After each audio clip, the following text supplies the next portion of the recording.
All right, let's go. What's good? What's good? What's good? You are tuning in the Apartment 5B podcast. I got my squad with me in effect tonight. As always, little sis Porsche. What's going on? Not a whole lot, Kill. So glad to be here. This is going to be such a great episode. I'm so excited. Dope episode. We have got my guy, Joe Songo, out in New York City, close to Queensbridge, drummer from the New York hardcore band. What's the name of the band? Outburst? Outburst, yes. Outburst. Joe, what's going on, man? Good looking for making some time and chopping it up with us tonight, fam. Nice to meet you, Kel. Nice to meet you, Porsche.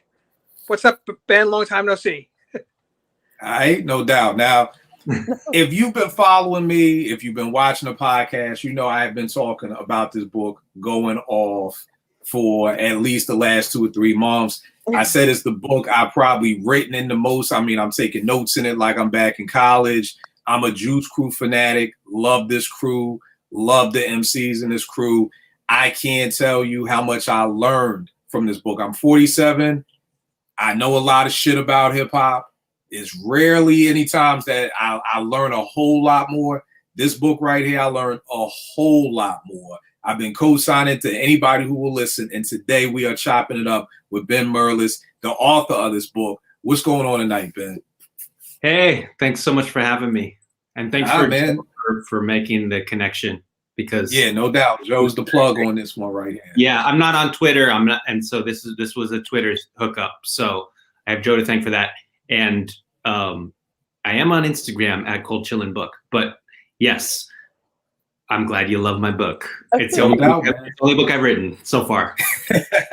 Well, one of many to come, prayerfully, because I've been co-signing this book all along. Y'all know me. We're going to jump right into it tonight. No way we could be talking about going off a book on Cold Chillin' and not be talking about the Juice Crew. If you know Apartment 5B, we try to do monthly, bi-monthly salute shows, give flowers while cats are still here. You know, number one, R.I.P. to Bismarck. A huge loss for the hip-hop community. Porsche and I just did our Twitter spaces saluting him. We're going to have a space tonight where we can just kind of chop it up about Biz. But tonight we are talking about everything Juice Crew. Top 3 albums, top 3 MCs. Why? What MCs from the Juice Crew make your top 10 list, if any? Where does Marley rank as a producer? Is this one of the dopest hip-hop crews ever? We're going to talk to Ben about the book. So all things Juice Crews. As always, ladies first, Porsche. When is the first time that you heard about the Juice Crew? Okay, so I wish I could say that I heard of the Juice Crew or any member of the Juice Crew like right out the gate. Unfortunately, I didn't. You guys know, well, Joe and Ben don't know, but I grew up and I was like listening to hip hop when I was so little. And that was I was north of North Dakota in the most remote, like it's not remote, it's just the most non-hip hop part of Canada that you could possibly ever think of ever. And so it was very difficult for me to get a hold of hip hop. I say this all the time. I feel like a broken record, so I apologize for those who've heard it. But I didn't hear about the Juice Crew until I actually heard about KRS and the whole Bridge Wars and all of that. And then it was like, well, what's that all about? And I have an older brother, thankfully, who kind of taught me along the way. And so I was getting all of my hip hop from him at that time. So yeah, it would have been, like early 90s that I can't remember specifically, but it would have been a few years or a couple years after, you know, debuts were dropping and things like that. So that's when I first heard them. All right, no doubt. Joe, what about you? You're from Queens. So yeah, that's a huge part of the Juice Crew is Queens. So when did you first hear about the Juice Crew? Well, it's funny because in Queens, because you had the benefit of like Kiss FM and WBLS. Nobody from New York pronounces the W, by the way. Just a little tip in case you ever mention like, you know, old school heads like BLS. You would have Mr. and Red Alert on in the background every weekend. And I think my first exposure was Roxanne Shante, who's from around the way. So where I live in Astoria, Queens, it's about maybe 3 or 4 bus stops from Queensbridge housing projects. So I think this must have been like 86 maybe or 87 when, as Porsche said, the Bronx, the BDP and the MC Shan and Marley Marl war started picking up. and you didn't have the benefit of the internet back then, so just word of mouth, right? Mhm. Hey, these guys, you mean MC Shan and Marley Marl are from Queens? Oh, they're from Queens Bridge, which is really close by. Like, it's just a cool, like, the way it used to be, just word of mouth instead of instant information. So I have to say, like, my intro to the Juice Crew was from Mr. Magic, BLS, and then the Wars, which brought in Red Alert on the radio, and then they would do the Bridge, and then they did South Bronx and the whole evolution, as Porsche said. So, but my first intro, my awareness of them and Marley Marl was with Shantae. All right, no doubt, no doubt. Ben, the author of this great book that I love so much. When was the first time that you heard about the Juice Crew? I think it must have been 1987. I have an older brother who is your age, 4 years older than me. And so I really discovered hip hop kind of through his eyes. So I kind of got a jump start on a lot of other people who are my age. And he got the Boogie Down Productions Criminal Minded album when it came out. So that's 87. Right. We got, the other advantage we had is our dad worked for Warner Brothers Records, and they made a deal with Cold Chillin' Records in 1987, and we got MC Shan, the first MC Shan album, probably after it came out, or right around the time it was being reissued. It got reissued the same year that it originally came out. This all happened in 87. And so we got that, and then we got, right around the same time, I don't know exactly the order, but the single by Roxanne Shante called Have a Nice Day. And that was a big deal. We listened to that a lot when we first got it. We were really into that one. And so there were all these rap songs on the radio. We grew up on 1580 AM K-Day. K-Day exists now, but it's not the same station it was back in the 80s. And K-Day was like the rap station. And they played, there were all these songs about Roxanne this and Roxanne that on the radio, but it didn't really connect until that record came out, right, which is about 3 years after the first Roxanne Shante single dropped. All right, no doubt, no doubt, no doubt. For me, it's similar to everybody's story. Of course, Roxanne Shante, Roxanne's Revenge in 85, Shan with the Bridge Wars, but I don't think I understood that it was a crew. You know what I mean? I kind of felt like it was MC Shan and Marley Marl against Scott LaRock and, KRS, Magic, Red Alert. I don't think I really got the gist of the Juice Crew probably until Marley's in Control album, where they have the infamous, one of the dopest album inserts with them all at the airport. I think this was the first time I saw them all together. I mean, I knew Marley produced for Kane. I knew he produced for Biz and produced for different people, but I don't think I put it together until like I said, that, which is one of the illest picks ever, right there. So that's kind of like when I was like, okay, like, yo, this is a dope ass crew. You're talking about Kane, G-Rap, Biz, Master Ace, Craig G, you know what I mean? Roxanne Shante, MC Shan, and Marley's the producer. Like, that was like the Chicago Bulls. Like, that's the all-star lineup. That's the ill coach with Phil Jackson. So that's everything right there. Tell me this, Porsche, who are your top 3 MCs out of the Juice Crew and why?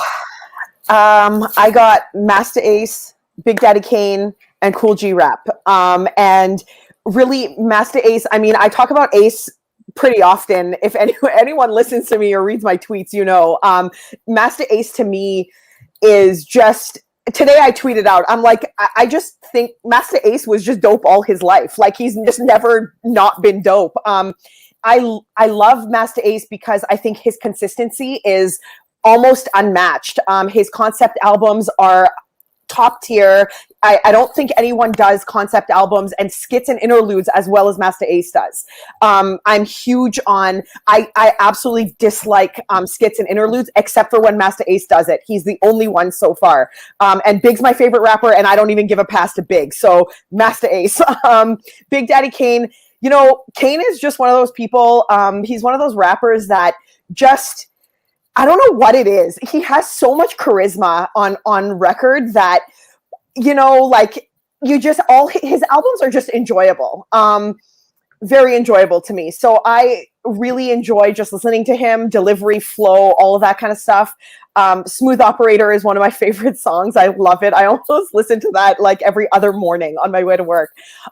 It just is such a vibe. And Cool G Rap.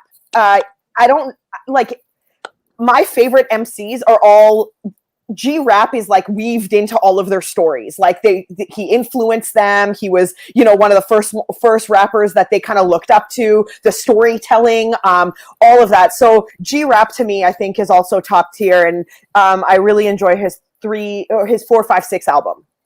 So All right. yeah, All right, those are my top 3. Joe, what about you? Top 3 MCs out the Juice Crew, and why?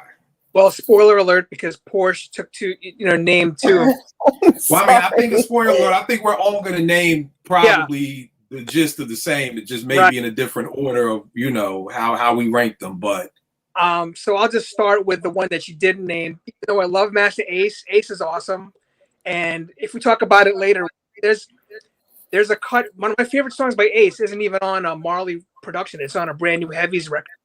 Called "Wake Me When I'm Dead." It's just an awesome song. Well, you can hit that later in the show, but I'm gonna go with Biz Markie, right? Rest in peace, because I shared a tweet with you the other day about El Ray the Rugged Man, like schooling Vlad. And the argument, just to put it in a nutshell, was, you know, who's great MC, and RA said Biz was one of them. And Vlad disagreed, and then RA just told him to sit down and told him why. Because MC is not just about your flow; it's about how you can rock a crowd and, you know, beatbox. He was a total package. So I'm gonna go with Biz as number 3, and then number 2 is G Rap, of course. You know, he did all of this. His wordplay was on par to me with like Rakim and Kane in that era. Like 1988 was when you first are aware of all these guys that don't just rap like, you know, like the old school. Like they sound a lot different from Curtis Blow and, you know, Furious 5. And G Rap was one of those who were just like, what did he just say? You would have to rewind it, you know? Right. But again, like, how clever was he? And so there's G Rap. And then on that same note, as far as like intelligent, like clever rhymes, is Big Daddy Kane at number 1. And I think we all can, you know, no one's gonna it's hard to argue with Kane being the best MC in the Juice Crew as far as his skills, but he could dance. He had the clever interludes too. So yeah, it's Biz, G Rap, and Kane for me. All right, no doubt. Ben, what you got on tap for your top 3 MCs? This is going to be so boring for everyone to listen to because my answer is exactly the same as Joe in the exact same order. I'm like, no, as you're saying it, I'm like, no, you're saying the same thing as me. But why? But why? But that's the thing that I love at 47. I'm always like, why? Like, those are the stories that interest me more because I believe music speaks to us all differently. You know what I mean? So you may have them in the exact same order, but they may be for different reasons. So I would love to know, like, why is that your order? Well, Kane is the greatest rapper who ever lived. So he's number 1. Nice. Even if we were just talking about any rapper or not even just outside of the Juice Crew, the answer would still be number 1, Big Daddy Kane. His rhymes are complex. He can make them simple if he wants to. He can dance, yes. He can rap about jokey things. He can rap about serious things. He can change the style of his flow. It's not the same style on every song. It's not the same style within every song. He has it's seemingly an infinite number of lyrics he can put together he put out his first 5 albums in 5 years, I think. Yep. Or he recorded them at least in 5 years. And and he also appeals to, you know, hardcore hip hop b-boy types, and then he appeals to the ladies too. It's like he's sort of all things to all people. And it's just so like you just never want to battle that guy. I mean, who's gonna step to him? And then number 2, G-Rap. Kool G-Rap is right up there in my top 3 rappers of all time with Kane and Rakim. And Kool G-Rap has this thing that he does where he uses this thing called assonance, which is when you connect words together that have the same vowel sound, even if they don't necessarily rhyme. But if you say the words fast enough, it works. And every now and then, my dad will listen to a rap. He'd be like, hey, those words don't exactly rhyme with each other. It's like, you're the only one who cares. I mean, most of them do rhyme with each other.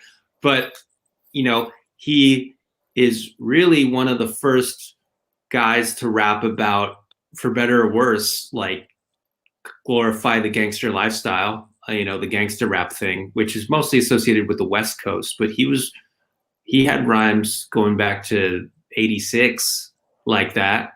So he really on par with Ice-T chronologically, but he's just, man, he can rhyme so fast. And one of my favorite things, God, who did I interview who said it was his guy named Dr. Butcher who did a lot of the scratching. You're right. Yeah, on some of his records, starting with the second one.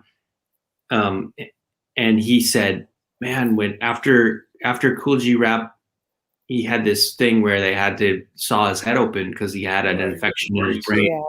Yeah. And he said when he did Cool as Back, it's like, I don't know what they did in the hospital, but they made him an even better rapper. It's like, so that was a really cool story. And then Biz Markie, rest in peace. Like, he's just one of these guys who I grew up, you know, I was 9 years old when I first heard Biz Markie, and he was rhyming about picking boogers. And I like, the first rap group I ever got into was the Fat Boys. I mean, when I was 6 or 7. So it makes sense that like a kid would love Biz Markie, but you know, listening to him as an adult, like the music still holds up. The rhymes still hold up. By the way, half of the first album, the rhymes are written by Big Daddy Kane. So obviously those are going to hold up. But, you know, Just a Friend's a brilliant song, and that's all Biz. And he was musically exceptional. And I think people who are like hardcore hip hop fans know that and recognize that and don't think of him as this like one hit wonder. Which is good, because I don't think of him as a one hit wonder either. Not at all. This is a legend, bro. Who defies. He kind of breaks the rules of what we consider. You know, this is what makes someone a great MC, but it doesn't matter. You know, because there's this kind of like rule that we set for our heroes that they have to write all their own rhymes. You know, that's kind of a way of knocking a guy like Drake off of his pedestal. And I'm not a Drake fan, but that's irrelevant. But like, you know, you can't knock Biz off his pedestal. Like, doesn't matter. So that's my number 3. Although, I mean, you can alternate Biz and G-Rap for 2 and 3. It doesn't matter to me. Right. I feel you. And mine is kind of like Portia's. I got Ace at number 3. Ace's longevity to me has just been crazy. You know what I mean? The fact that he's been able to drop so many incredible projects, going back to Take a Look Around, which was like 89. You know, and I want to say him and Marco Polo just dropped their project maybe 2 years ago. You know what I mean? So if you started in 89 and you're still going in 2019, like that longevity is unheard of in hip hop right there. So that to me is like mind blowing that he's still rapping at an elite level. Like a lot of MCs from the 80s may still be rapping, but they ain't rapping at an elite level. I think Ace is still doing that. My number 2 is G-Rap. G-Rap, just for everything. I remember the first time I heard Road to the Riches. It's just like incredible. No, first I heard Poison. That was crazy. Then I hear Road to the Riches. That's crazy. I get the album, I hear Men at Work. I remember being at my man's school's basement in Philly and just like, when is he gonna stop rapping? Like, I had only other song before that was MC Lyte had Survival of the Fittest, where she like just spits for like 88 bars. But G-Rap just going with Men at Work was just incredible to me. I mean, you know, Rikers Island, just everything off that first album was a classic. G-Rap, I mean, he had the lisp. G-Rap is just one of them dudes that when you hear G-Rap, you know it's G-Rap. Like, there's no misconception or whatever like that. My number one is Big Daddy Kane. And a lot of young folk always ask me, like, yo, how does Kane rank so high with you old heads? Because truth be told, only 2 of his albums, in my opinion, and a lot of people I know's opinion, were really incredible albums. Long Live the Kane and It's a Big Daddy Thing. And I have to explain to folk that back in the early 80s, mid 80s, a 12-inch was almost just as important as an album. You know what I mean? Because a 12-inch could hold you down for 6 to 9 months. Like, yo, so when Kane dropped Raw, that thing lasted. I mean, I always tell folk, it's not how it is now. Now you drop a song, you drop an album Friday, by the following Friday, people are already on to the next album. It's like, what else is next? In 87, 86, you get a 12-inch. A 12-inch can hold you down. So when Kane hit you with Raw, it was like, yo, I've never heard nothing like this. Then he hit you with Set It Off. It's like, yo, I've never heard.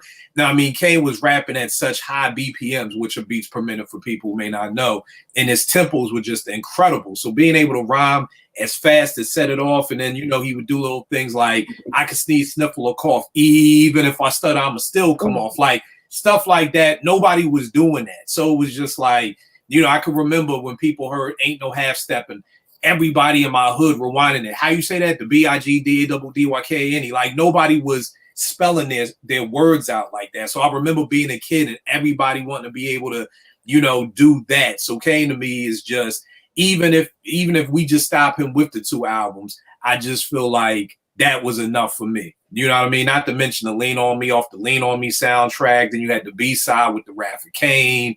I mean, Kane just could not do any wrong for them first 2 albums. And then again, as hip hop moves on, and one of the things I love that you talk about in the book is how, you know, once Kane left, they felt like they had to replace him, you know, with the Genius, another dark-skinned dude, and trying to mold him into what Kane was, which wasn't the Genius Stilo. But yeah, so mine is gonna be Kane there. Porsche, tell me this: top 3 albums out the Juice Crew. Okay, I got Masta Ace's Take a Look Around, Big Daddy Kane's It's a Big Daddy Thing. That's the one with Smooth Operator on it. Yes. Yes, that one. And Biz Marquis' Biz Never Sleeps. Okay. Those are my 3. And Masta Ace, listen, like, I cannot stop singing the praises of Masta Ace. I think from when he dropped that album, and then, like, his rapping with that production was just perfect for the time. And it was exactly what the crew needed. It was exactly just a really good chemistry between him and Marley. Like, it was just so well done. That to me is no skips at all. It's just dope. My favorite joint is the one with Biz, Me and the Biz. And I just think that, yeah, it's just such a good track. It's so fun. I love seeing Biz on there.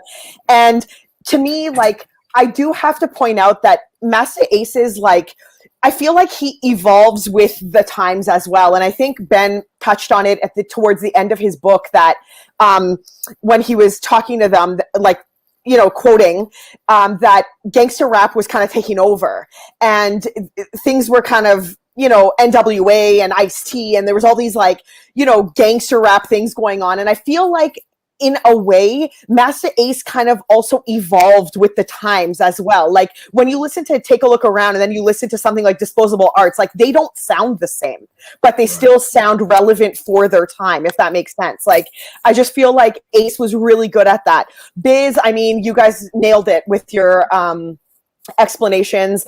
To me, I like that album because Biz, I think, produced it, right? And it was all Biz, like Ben had just said. So I like that. And I think that this is the reason why you can't knock him off his pedestal, because even if he didn't write all of his rhymes, you know, because he did so much that carries him. And Big Daddy Kane, I mentioned it when I mentioned Kane. That album to me is super just all of the charisma, all of the smoothness, the delivery, the flow, just everything. So those are my top three. You know, of course, let me speak on that real quick because we spoke about it on Twitter Spaces, but for folk who didn't get a chance to peep that, the whole hoopla with writing your rhymes then versus now, or not writing your rhymes, I feel like it's similar to almost like a biblical principle in that if in the Bible, sex is sometimes a sin, other times sex when you're married is not a sin.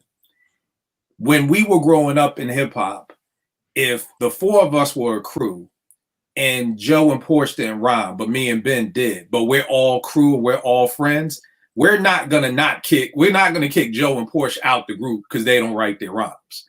You know what I mean? It's like we're friends, we're a crew, we're a group. So you know what? Me and Ben will just write Porsche and Joe's rhymes. You know what I mean? Because it was a street thing. Like this is why I'm always trying to explain to younger folk that it was hip hop when we were, well, I know for me in Philly, when we were forming crews, we weren't thinking we want a record deal.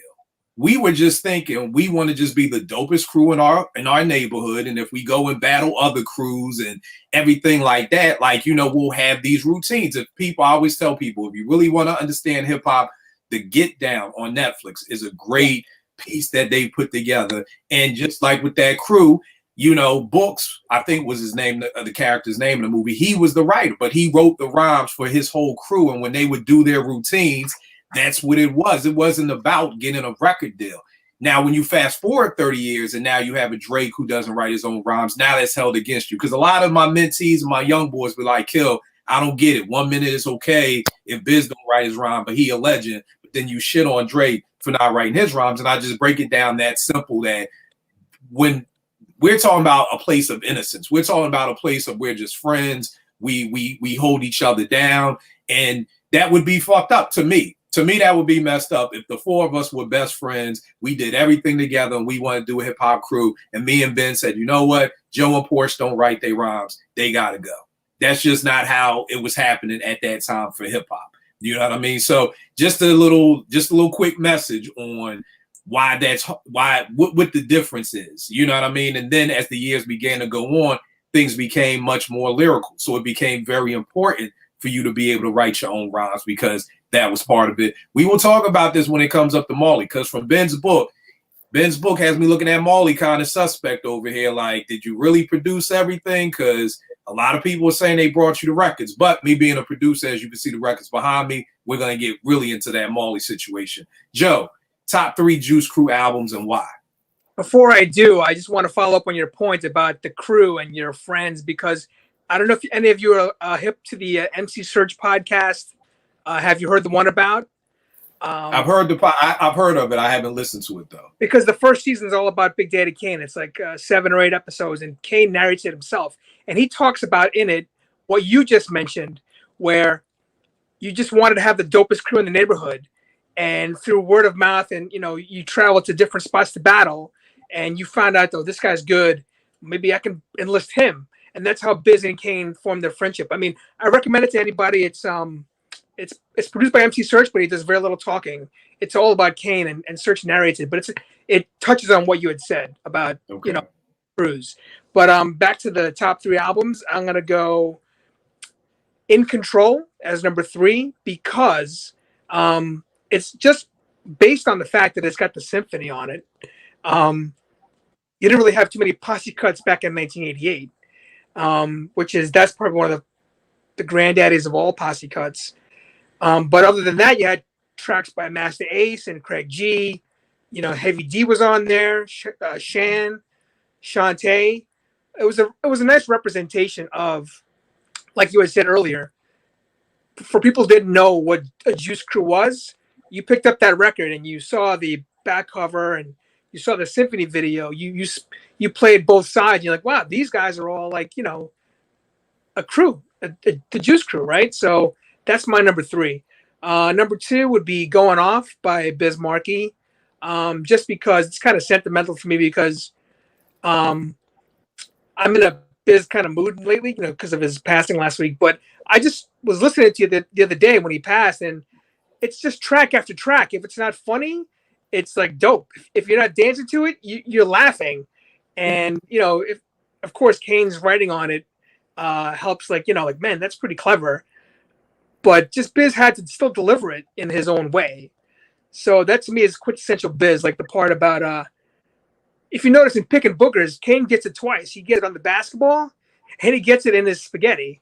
So that's like if you're really paying attention, it's very witty. And then number one is also, like Porsche said, Big Daddy Thing.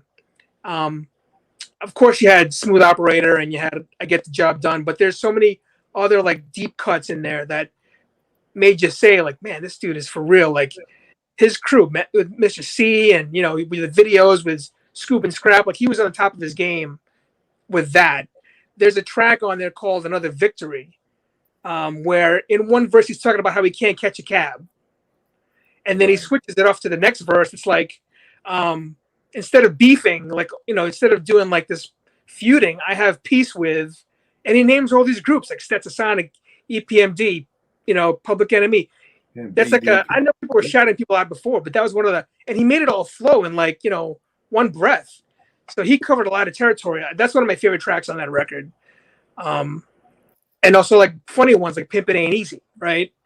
That was the first time I heard Nice and Smooth. Yeah, Pimp It. And then there's a house cut by Mr. C. He just lets him cut it up. I think the house that C built.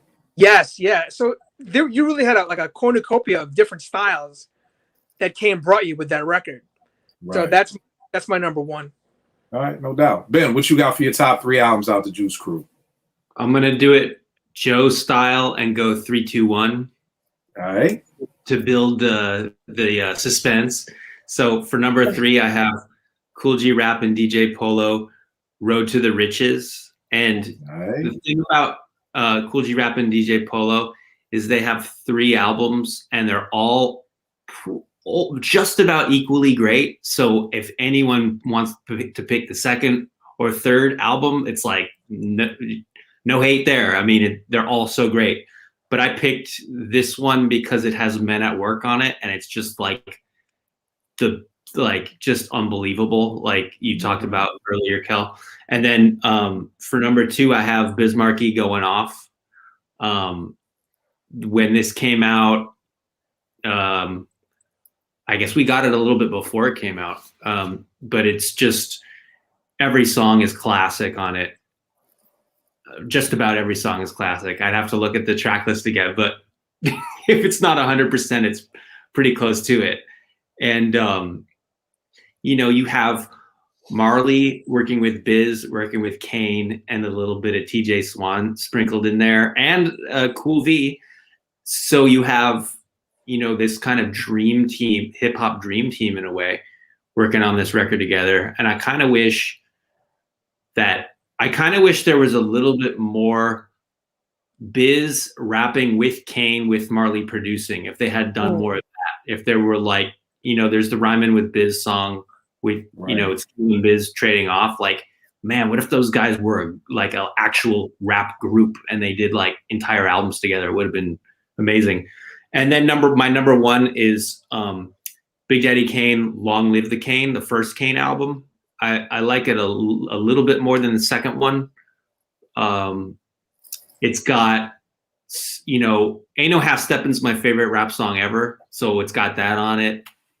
And there's an interesting thing in the book about how Blind Alley by the Emotions ended up on the Kane record, and it went through all these different hands, all these people, which is a really interesting story just to learn about myself. And it's got Raw. It's got all, like, the first songs I think of when I think of him mostly come from that record, or from that album. Sorry, in hip hop parlance, record means song, which is strange to me because I always think of an album as a record. But so those are my top 3. But there's so many great ones. And I used to always say my favorite one was Marley Marl in Control Volume 1, but that was like a way of being diplomatic. Like, this is a record where they're all on the same record. I'm not playing favorites, but now I can just tell you what I feel like, and those are my actual 3 answers. But yeah, I mean, you can't hate on any album that has the symphony on it. Yeah, that's dope. Facts. My lineup is exactly verbatim to Ben's. Road to the Riches going off, and Long Live the Cane. Again, Road to the Riches to me, I just, the song, everything about the whole album blew me away. The production. Road to the Riches is probably one of the first samples I found, the Billy Joel sample, because my mom's was a big Billy Joel head. So, I mean, just hearing that piano was just crazy to me. And that's really what was a piece of what got me started with digging in the first place. Going off for all the reasons everyone has said. I remember copping it, and I was going to my pop's house for the weekend, and I'm looking at the track list, and I saw Vapors, and I thought Vapors was actually going to be about an STD or something, because around that time, Kool Moe Dee had Go See the Doctor. People had little songs about sex and getting diseases, so I just seen the Vapors, and I was like, oh, it must be about that. So it was just bugged to hear what it actually was about. And then again, I just think, especially Long Live the Cane and Going Off, because they had the 12-inch build up to it. So what would happen is, I mean, you had Raw, Set It Off. You heard Ain't No Half Stepping. So you heard 4 songs before you even heard the album. There's only 10 songs on the album. You know what I mean? And so, but when you hear Long Live the Cane, the intro song, On the Bug Tip with Scoob, rapping, like just all that, you could hear the fun in this album. I mean, this joint right there, I mean, I just feel like even the cover shows it that was Kane at that time. Like that was, Big Daddy Kane, like he was the king of everything. So, I mean, really, I could say exactly everything Ben said with it. But yeah, those are my top 3. Now, tell me this, Ben, I already know you because you've already said Kane and G-Rap are top 3 rappers for you with Rakim, right? That's correct. All right. So the question was who from the Juice Crew cracks your top 10 greatest MCs of all time? We already know with Ben, 2 of them are top 3. Porsche, what about you? Does any MC from the Juice Crew crack your top 10 GOAT list? No, not my top 10. Okay. Not my top 10. As much as and Ace would be the one that cracks it. But not a top 10, unfortunately. All right. No doubt. Joe, what about you? I have the same 2 that Ben mentioned, Kool G Rap and Big Daddy Kane.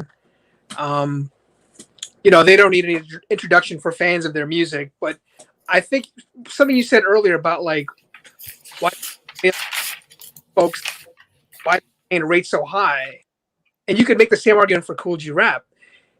Just listen to their first few albums, right? And they're doing stuff that was unprecedented at the time it was released. They really stepped up the game.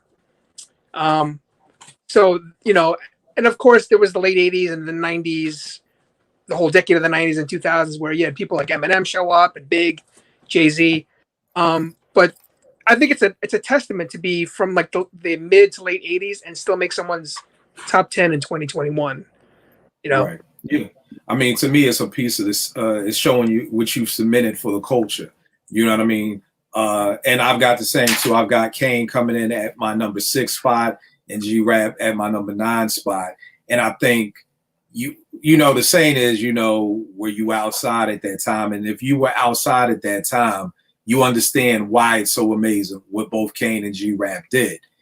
Similar to somebody who grew up on and one basketball. A crossover isn't anything that incredible. So if you show them some Allen Iverson highlights, it may be like, oh, well, the Professor and Hot Sauce and AO and everybody was doing that. But if you were there when Iverson was doing what he was doing in Philly in 96, like it wouldn't just be so I understand why some young folk are like, well, I mean, Kane's is dope, but and I'm like, you always gotta go back to that time because nobody was doing it.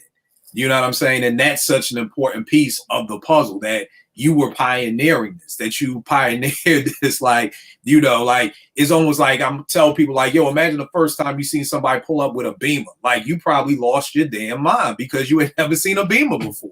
Now you may see Beamers all the time. It's like, oh, okay, whatever. But the first time, and that to me is what Kane embodied so much about rhyming with those skills and rhyming at those tempos, So I think, that's the other piece too. Let's dive into the book for a little bit.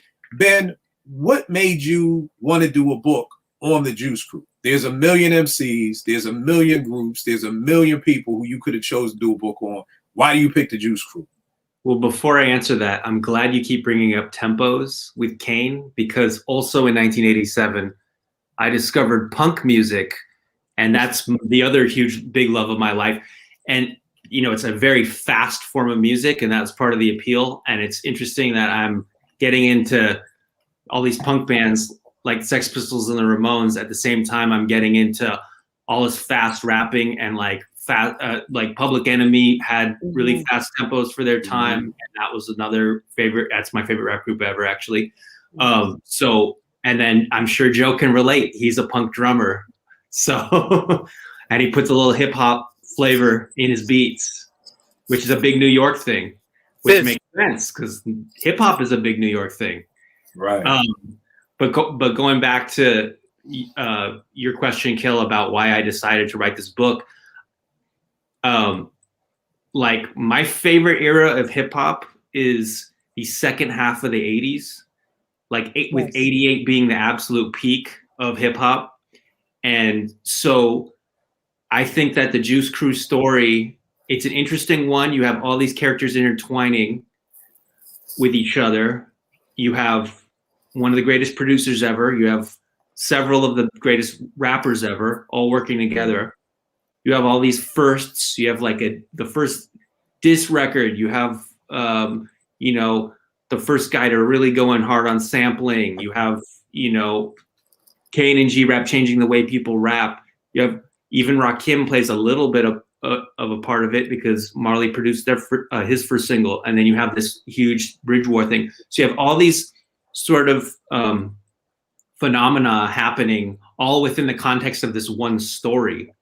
So it's almost like, how can I tell the story of the greatest era of rap and have it be a concise story with all intertwining characters? And that, like, if you think about it, that in that era, I'd say about a third of all the greatest records made were all coming out of the Juice Crew. I mean, like, let's say if you could think of the top 18 or 20 touring national hip hop acts, you know, maybe 4 or 5 would be from Def Jam, and 6 or 7 would be from Cold Chillin', and then the rest would be scattered amongst the other labels, and that's it. You have it.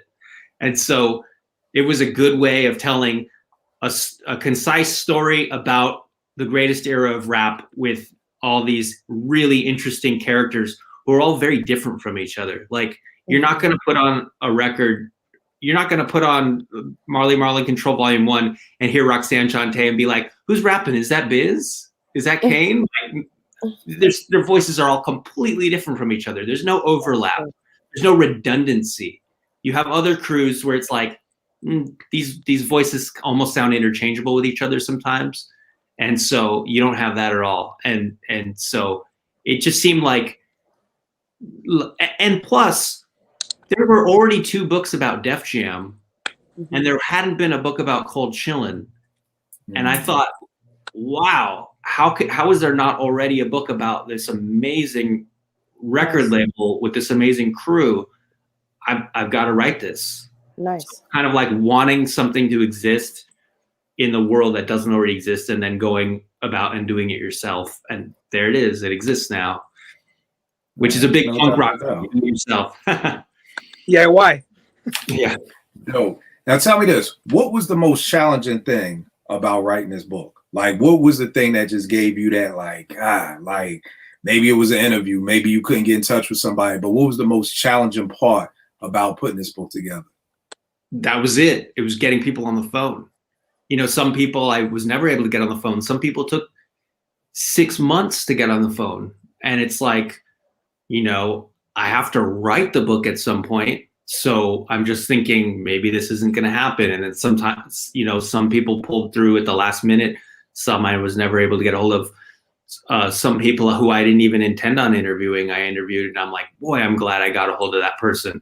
And so it was just this kind of painstaking journey to try to connect with people. You know, I didn't know any of these people before hitting them up and saying, hey, I'm writing a book. Basically, hi, I'm a total stranger and I'm writing a book about your life. Do you want to talk to me on the phone for a couple hours? And like, right. Some people are just put off by that. And some people are like, sure, I'll get on the phone with you today at, you know, in 2 hours. Does that sound good? It's like, yes, I will drop everything I am doing to get on the phone with you, of course. And some people were just like, yeah, I'll talk to you. 6 months go by. Finally, I don't know why, but they actually talked to me. So like the actual writing of the book, it's hard to motivate myself to get in front of my computer and actually start writing. But once I do, it's not difficult for me. Mhm. So Okay. it's a motivational thing. Nice. All right. What was the thing that was the biggest aha moment for you? Like, oh shit, I had no idea. Like, because I know reading the book, I had a whole lot of oh shit, I had no idea, or I never thought about those two things, or especially kind of like life at Cold Chillin' after the Juice Crew. You know what I mean? So that's another piece I love about the book. Because for me, I think a lot of people kind of dipped off after Kane and G-Rap and everybody started leaving Cold Chillin'.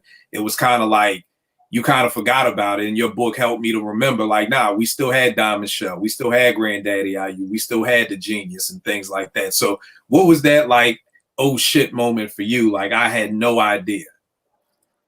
I think it might have had to do with the story about Blind Alley, which is the sample you hear, the main Right. sample you hear in Ain't No Half Step, and just how Easy Mo B is DJing in his apartment in Lafayette Gardens, which is a housing project in Brooklyn. in Bed-Stuy in Brooklyn, and he's just playing Blind Alley, and then you have Biz happens to be there, and he's all he calls Easy Mo B Booby. That's his nickname for him. He's like, "What's that, Booby?" And so Easy Mo B's like, "Oh, it's this B-side of an Emotions single. Emotions have big hits, but that's not a hit. That's not even, it's a B-side. It's not something you would have ever heard on the radio in the early 70s. And so then he brings it to, it makes its way down the line, and it ends up on a Kane record, and then Easy Mo B hears it on the radio like everybody else, and he thinks, wow, I must have a good ear for this kind of a thing, because this ended up on like kind of a hit single with a big rapper, and it kind of got him started on his career as a producer. And Easy Mo B is one of the greatest producers ever. And this is before he was a producer. He's just a DJ. And so I thought that was a really cool little story about just following how this one record ends up on, being sampled.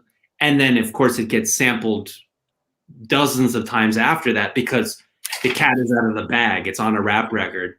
And I don't even know if this is in the book, but there's EPMD in an interview talked about how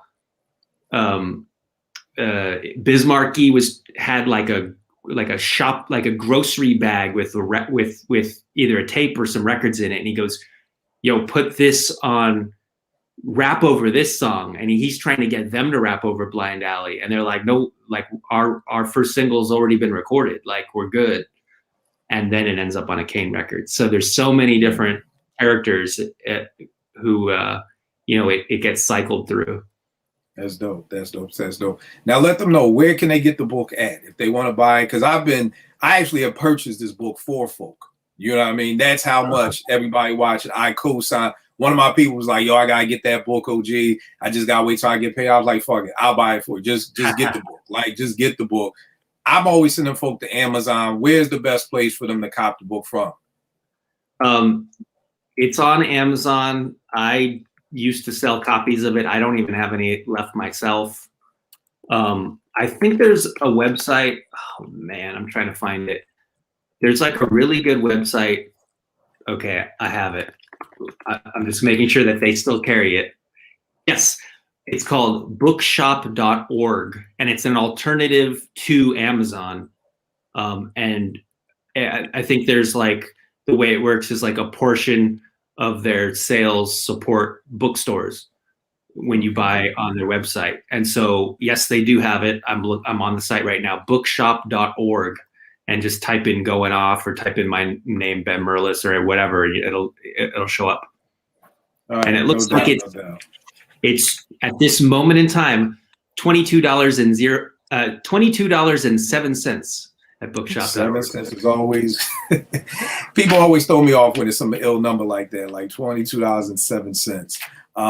So definitely, everybody, y'all know me and Porsche. We are the bookworms of the hip hop world. Any podcast I'm on, I'm always shouting out books. Again, going off, amazing book. I mean, I love it. Nice size. You get a lot of information. I always tell people, don't waste my time with something that I can't learn something from. So trust and believe. If I'm 47 and have been doing this hip hop shit since '83, trust me, it's a lot for you to learn in here too. So definitely go support Ben and cop this book. You will not be disappointed.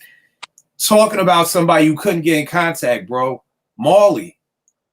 It's all these claims. I talked to him more than anybody else. We hung out in person several times while I was writing the book. He just didn't want to be quoted for the book. So a lot of the stuff in there is first person information. Right, he told me. Which I love about it. That's another reason why I love the book so much, is that it's first person. But there's so many claims in this book about Marley. And you know what? Let's do this first. Where does Marley Marl stand in your eyes as a GOAT producer? Does he crack your top 10 as a GOAT producer? Porsche, what about you, sis? No, he doesn't crack my top 10, but he's in my top 15 to 20, if that makes sense, of all time. Makes perfect sense. Joe, what about you? He does, because not because of his featured tracks and the Juice Crew, but his work with other people like Heavy and MC Light, and the list goes on and on of people outside of the Juice Crew that he worked with, Third Base, LL, and if in a certain time date range, he was the guy, right? So just own for that, whatever 5 to 6 year period where he was just incredibly busy putting out stuff with his crew, working with other artists. He does crack my top 10. Okay, Ben, what about you? Oh, of course. Come on. He's one of the reasons I wrote the book. If he's not number one, he's definitely floating around in the top 3 or 4. I mean, the thing is, if you think about guys like Large Professor or Pete Rock or Easy Mo B or DJ Premier, are those guys better than Marley? Well, it's hard to even it's hard to phrase that as a question, because they're doing the Marley thing. They're using the template that Marley created to produce records, which are great records. And those guys are all within the top 5 or 10. And so that's the thing, everything builds on itself in hip hop. And so it's how much credit are we giving Marley for inventing that style versus, okay, now the style's been invented. How do I size up to this guy who based his entire career off of what I invented? Are Pete Rock's beats doper than mine? Well, does it matter? I invented the way that, the way you layer samples, the way you put a drum machine below it to beef up the beats, the way you scratch in vocal samples from previous rap records for choruses, all the stuff you take for granted as the way, at least from a late 80s, early 90s perspective, the way a rap record sounds and is supposed to sound, it all pretty much comes from him, or he's at least puts it all together in one package. So yeah, he's a top 10, sure, of course. Top 5, definitely. Number 1, possibly. All right. Now here's the thing, y'all. Before your book, because your book just messed me all up, man. Before your book, Marley was number 3 for me, but behind Dilla and Primo. And it was for everything that you just said. He had the template. He was the first one who started chopping drums. For people who may not understand that, you have a breakbeat. You have Impeach the President. You have Synthetic Substitution. It was the part of the album where, as a group, the drummer just had a solo. So that was the breakbeat. So back in the parks, the DJ flashing them would just keep going back and forth between the breakbeat, which is why you needed 2 records. Come in a sampler, now you're just rapping over Impeach the President. You're rapping over Synthetic Substitution. Marley, if I'm not mistaken, was the first person to chop drums and say, I'm going to take the kick from Synthetic Substitution and the snare from Impeach the President, and I'm going to take the hi-hat from the Skull Snaps, and I'm going to replay it and program the drums myself. That shit right there is genius. So to me, he was so high up on my level because of the things that he did. Now, after reading your book, Ben, and for people who haven't read the book, a lot of artists on Cold Chillin' felt like we brought Marley the records. So Marley didn't produce the records.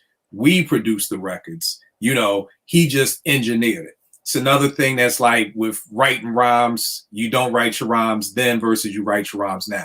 You go to the studio now, the engineer's whole job is to mix your record, not to produce your record for you. So back in the 80s, when everybody didn't have drum machines and everybody didn't have Pro Tools and Fruity Loops or whatever you use, you know, you'd have to go to somebody's house. And the thing was, at first, the long story short, the moral story is Marley's still my number 3. Because after even hearing all these claims that, you know, Biz brought all the records and Kane brought all the records and G-Rap brought all the records, it still was Marley that had to put all that stuff together. And I give this example, y'all know me and my analogies.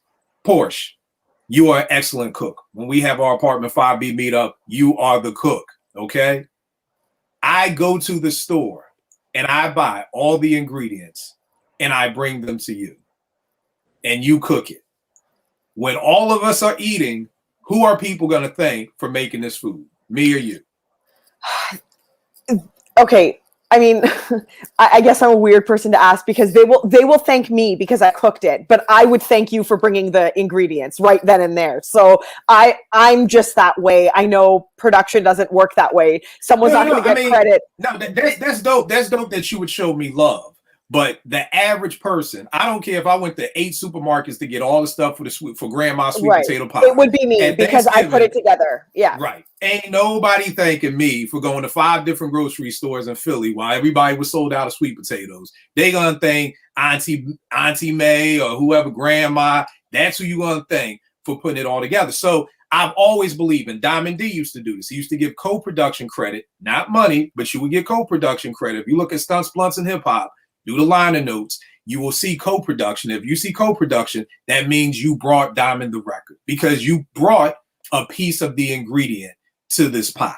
You know what I mean? So I definitely do. I personally believe there should have been co-production credit if you brought the record. Me as a producer, I've only had that done to me like 3 times. If people say, Kill, I want you to sample this, that's not how I work.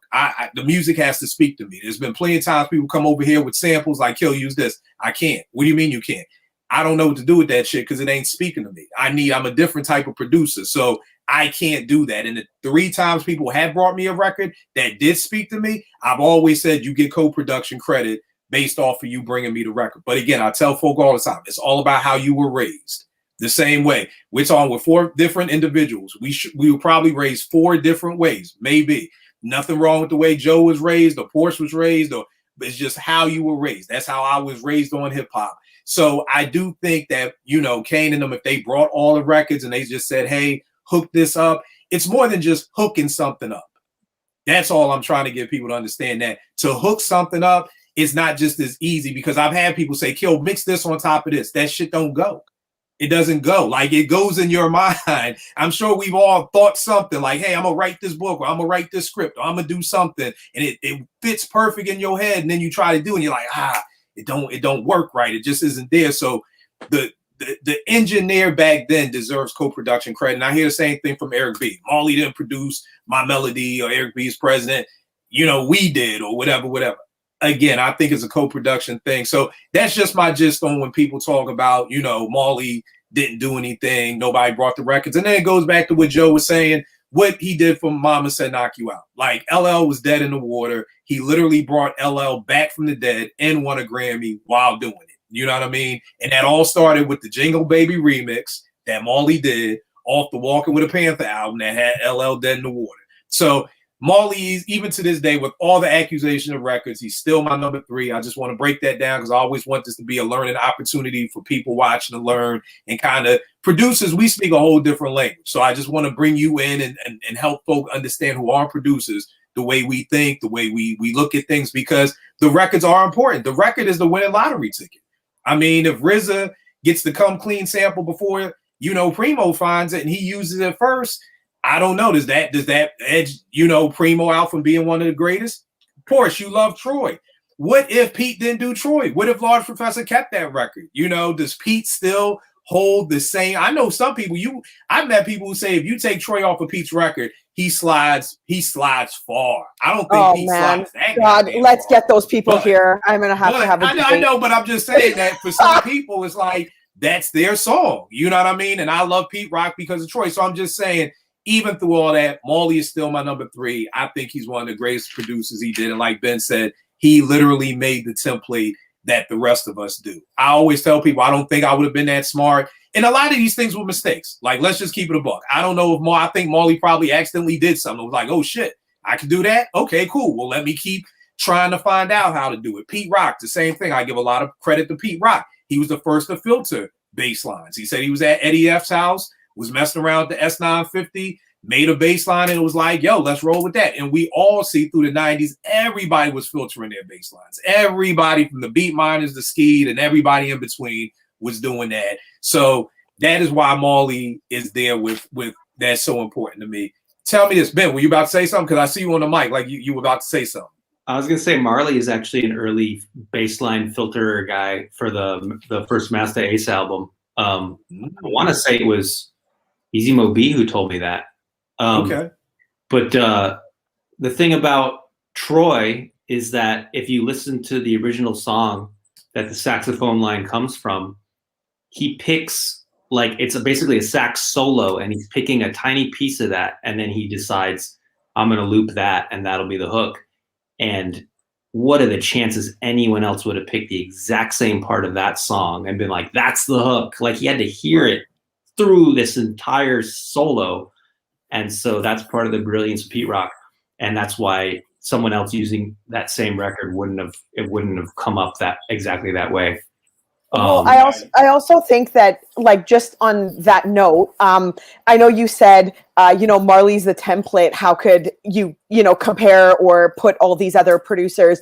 I think that there's something. I mean, I'm a huge advocate for pioneers and making sure that pioneers get their just due, because obviously they paved the way, right? But we do have to leave some space for the student being better than the teacher, and everyone has different ears for music. So for me, I would die on the hill that Pete Rock's production is better than other producers.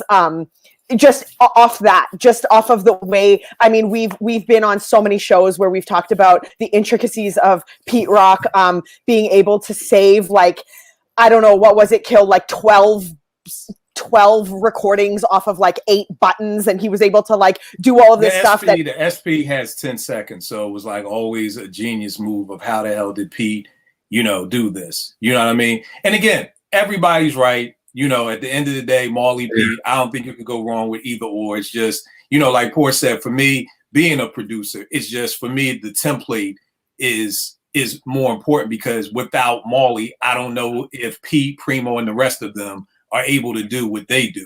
Now for somebody else, it's kind of just like, well, I think now, does Pete and Preem have a much longer discography than Marley? No doubt. You know what I mean? So we all judge things differently. You know what I mean? Your favorite basketball player, you may be looking for these 3 things. I may be looking for these 3 things. A person who plays basketball may be looking for totally 3 different things than what, the person who just watches for. So, I mean, again, I think it's one of those things, like Ben said earlier with G-Rap and them, like, whatever G-Rap album you pick, you can't go wrong. You know what I mean? And it's just like, I'm sure, and like you said, there's always going to be times when the teacher, the student becomes better than the teacher and everything like that. But again, just for me, I think, just me personally, the teacher holds a bigger spot in it. And that's because I'm a producer. You know what I mean? And I'm always able to openly say that, because when I'm sitting here making a beat, I'm just sitting here like, yo, there's no way I would have thought to do that. Like, there's no way my brain would have said, do that, so you made it easier for me. It's almost like, me and they are watching Boardwalk Empire, and it's all about, of course, the, gangsters in Jersey and Atlantic City, but it's also about building the Atlantic City Expressway, which made it so much easier for us to get from Philly to AC to go hang out. So it's just like, again, it's just about who paved the way. You know what I mean? So again, I don't think you could go wrong with either or. Both are incredible producers. I'm trying to find this record to make an example of what you were saying, Ben, but I see you about to say something, Ben. The second Pete Rock and CL Smooth album has there's this they used Just Rhymin' with Biz, the Big Daddy Kane record. They used that song as a sample in 8 tracks. It's crazy. It's like half. It's more. It's like half the album, which I think is really cool because he's able to use the same record and sample it 8 different ways, Right.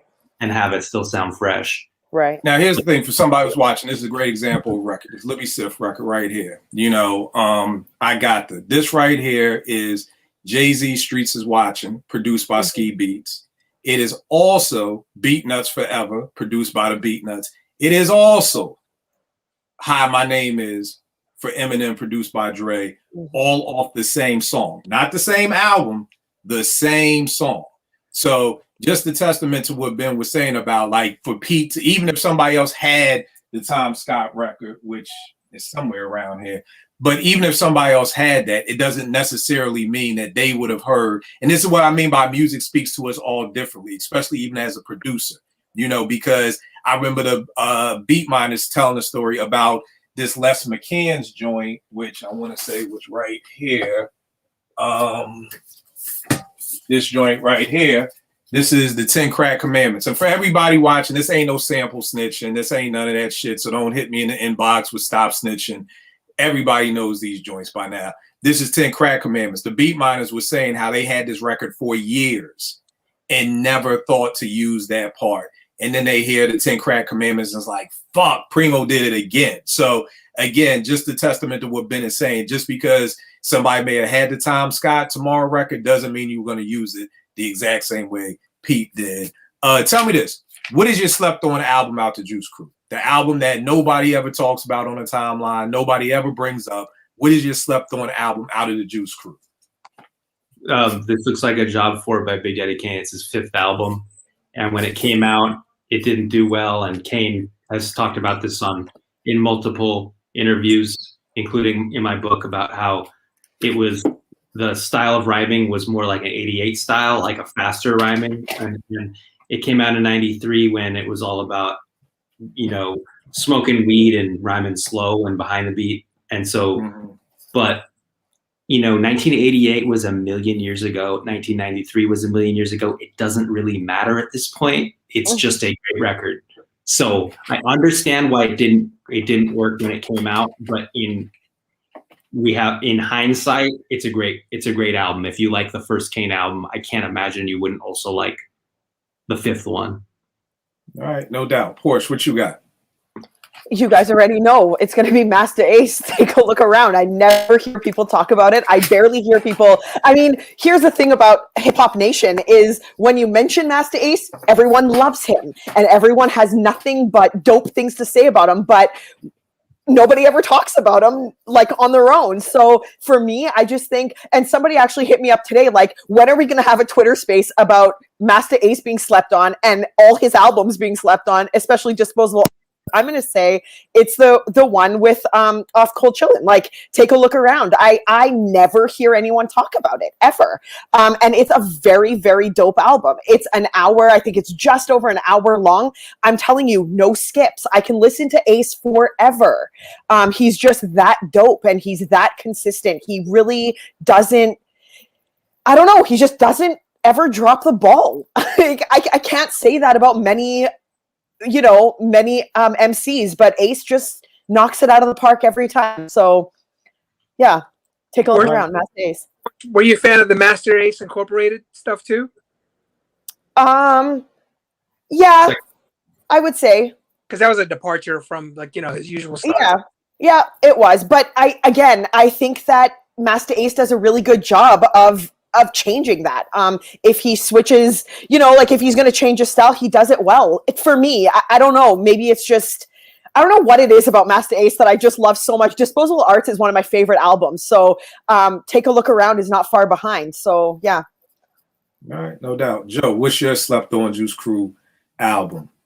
Just going by the criteria of nobody talks about it, and it's in line with Ben's This Looks Like a Job For. But before that, after Big Daddy Thing, it was A Taste of Chocolate. And before anybody knew that it wasn't going to be as hitting as Big Daddy Thing, how do you stay on par with an album like that, right? but that album had really good cuts on it. Like it had Mr. Pitiful, produced by Cool V. It had like a Average White Band sample on it, which like, I don't know how it was like. Whoa, he's changing his style again. And a song called No Damn Good. There were some really good cuts on there because I Can Do It Right. And in terms of like Kane, like timelines, I kept listening to that like it was the first two records. But like you said, I don't hear anyone ever talk about that or bring it up. And it's like if there was a Spotify of This Is Big Daddy Kane, I don't think there would be any Taste of Chocolate cuts on this, All right. And I'm agreeing with my little sister Night. Take a look around, Master Ace album. Yes. This joint Yes, right here. finally. I absolutely love this album. 5 Mics for Me, easy. And the crazy part is I know a lot of hip hop heads, like people who love hip hop, who have never heard this album, which is incredible to me because I'm like, bro, it's 89.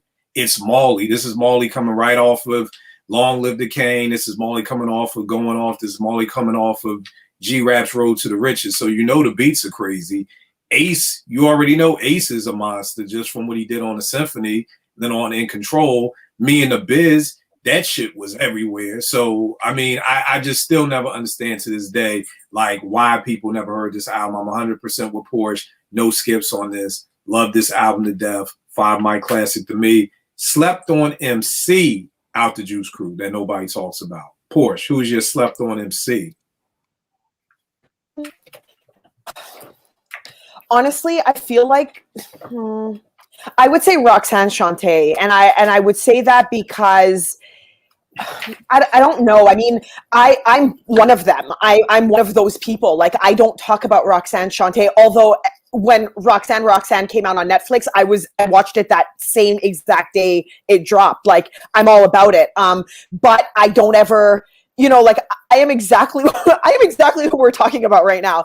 But I think Roxanne Shante, because everything, unless it's about the beefs and about what was going on with the diss tracks, like, nobody really brings up Roxanne Shante. And I don't know, maybe it's because she was a female in the group at the time, and it was, hip hop in its nascency almost. And, maybe that's the reason, but I'm going to go with Roxanne Shante. Because I think the dudes are like getting mentioned left, center, and right. Even Master Ace.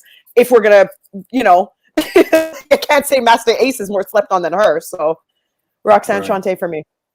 I think the problem with Shante is what I talk about with the Roots. The Roots have such a long discography. You have Roots fans who have never heard Things Fall Apart. Right. Or Illadelph Half-Life. It's like you have some Roots fans who their Roots affinity started with How I Got Over. You know what I mean? So they don't know. I think with Shante, I don't think enough people really look at her as Juice Crew, because I think what happens is a lot of people, that picture that I put up with Marley in Control, Shante is not on that cover. She's on the album with Whack It, which was probably the wackest song on the album, which didn't help Shante. So if you're my age, you know about Shante and Roxanne's Revenge. Like Ben said, Have a Nice Day. About the Bad Sister album. But if you got onto the Juice Crew post Long Live the Kane, you really didn't hear a lot of Shante. That's facts. So I think that there are a lot of people who, when they think Juice Crew, they just don't think Roxanne Shante. And we're going to tie that into something else with my pick too. Ben, who do you have for your slept on MC out the Juice Crew? Craig G. Craig G is incredible. He's an incredible rapper. And he kept good company because, he grew up in the same building as Marley and he was from Queensbridge and, along with Tragedy and Roxanne Shante and, he's MC Shan. So, he mixed his first record at 12 and which is kind of incredible. He beatboxes on the Glamour Girls record.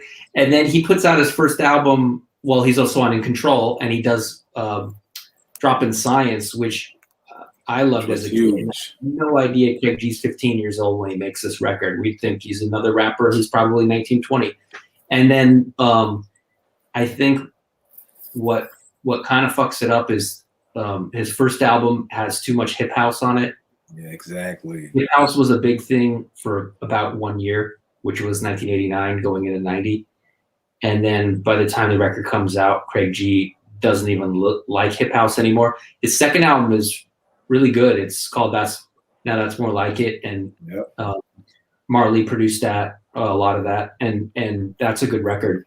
If only he had made his first album was as good as his second, maybe we'd be saying different things all these years later. But he's also an incredible battle rapper. He wrote the rhymes for the battle scenes in 8 Mile.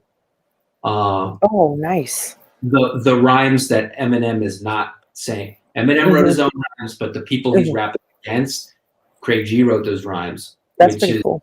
Yeah. And it's because, he's done so many battles himself. He kind of knows, how to keep it realistic.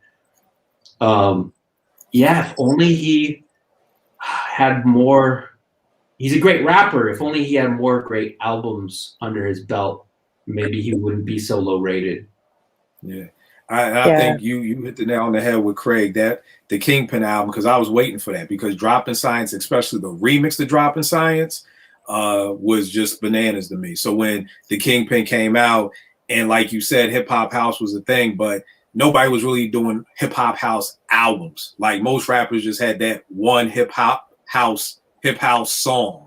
You know what I mean? And Craig kind of did the whole album. Has a dope song on there called Dopest Duo, which was crazy, which I think most of us expected the whole album to be like that. But it's funny that you bring up Now That's More Like It, Ben, because we just did a show on 5 pivotal moments in your life and what was playing. And I was saying when I was learning how to drive back in 89, 90, that was the album that I was listening to. And I love that album. And again, this is another album of so many hip hop heads have never heard. Most people are like, I didn't even know Craig G had a second album out. And most people who know Craig G, they know him from the Symphony, but like you said, they either know him as a battle rapper or a freestyle rapper. Like, because for a while, Craig G's names was right there with the Supernaturals and the Mad Skills and all those freestyle artists. So, but yeah, 100% right on that, because I really thought that Kingpin album was going to be something special. And, because the hip hop house, it just wasn't.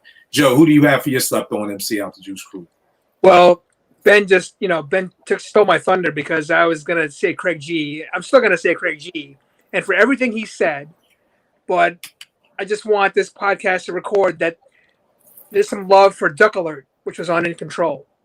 Because very dope song. Yeah, I thought that was the funniest sample. Like, I never heard a song that would clown DJ Red Alert with quotes from I don't know if he's sampling Star Trek or some kind of movie, but Marley's like talking to Red Alert in between Craig's verses. But that's a great record off of In Control. Craig G is awesome. He's got the legendary freestyling and battling, and the Eminem stuff, and that Now That's More Like It was really good. But like you said, he jumped the shark a little bit with the hip house with Kingpin. But that doesn't mean it's still worth a listen to if anyone out there wants to go back and research Craig G's catalog. But yeah, I have to say Craig G as well. All right. I'm going with MC Shan. I feel like MC Shan, how we cancel everybody nowadays? Especially black folk, we will cancel somebody in a heartbeat. And it's just you are no more. You have been erased from time. I feel like the L he took to KRS and BDP, just canceled MC Shan. And I don't think anybody wanted to hear anything from MC Shan ever again. I mean, truth be told, Down by Law, his first album, here's the thing, the bridge is still an incredible song. Yes. And I know it's hard to, because you just think, the bridge is over and South Bronx. But I mean, in context, and again, it's what I mean by you had to be there. When the bridge came out, the bridge was the shit. That beat, the rhymes, we got Craig, we got MC Shan and Marley Marl in the house. They just came back from off tour. That was a huge song in hip hop. Now, of course, the bridge is over, is big, or South Bronx, but I just feel like Shan gets such a bad rap for losing that battle. Dog, you lost to KRS-One. You lost to one of the greatest MCs of all time. It's not like Shan lost to some dude, me. It's not like he lost to me. It's not like he lost to some random MC, from Brooklyn. He lost to KRS-One. You know what I mean? But that doesn't diminish that Shan was very dope. And I'm telling people, the second album, Born to Be Wild, in '88, had some shit on there. I pioneered this, Juice Crew Law, So Def. I was just listening to this album today, and it's got bangers on it. This is '88 Marley. This is the same Marley that cooked up for Kane. This is the same, again, I think people just may lose context, but this is the same Marley that's in the same bag. And Marley talks about how he would use a lot of the same sounds for all of them. So if you like the production on Kane and Biz and G-Rap, this Born to Be Wild album, just do me this justice. If you haven't heard it, YouTube So Def and tell me if that shit is not crazy. That shit was crazy. But again, after the Bridge Wars, nobody wanted to hear anything Shan had to say. And it didn't also help that Shan was light-skinned with a red Kango. LL is light-skinned with a red Kango. They both from Queens. That didn't help either. So I got MC Shan as my slept-on person. Tell me this, y'all. As a production crew, I mean, not production crew, as a hip-hop crew that we've had so many in hip-hop, does the Juice Crew make your top 5 of crews? And if so, where are they? Ben, where are you at with the Juice Crew? Do they make your top 5 hip-hop crews of all time? In the words of Big Daddy Kane, #1 with a motherfucking bullet. Okay. And you know what's funny? The day I signed my book deal, I went on Facebook and I said, "Hey, I just got a deal. I'm going to write a book for the about the greatest hip hop collective that ever existed." And there were a few people who had the nerve to be like, actually, that would be the Native Tongues. And it's like, are you like, I've never written a book in my life, and like BMG wants to allow me to do this, and you're adding me. And I thought that was funny, but of course, that's totally something I would do too to someone else. So I understand. But yeah, they're my favorite. And for the same reasons I talked about earlier, everyone has their place. There's no redundancies. There's no mistaking one guy's voice for someone else's voice. They kind of have it all. They all bases covered, and they got Marley producing, at least in the beginning. So, there are other great crews, of course.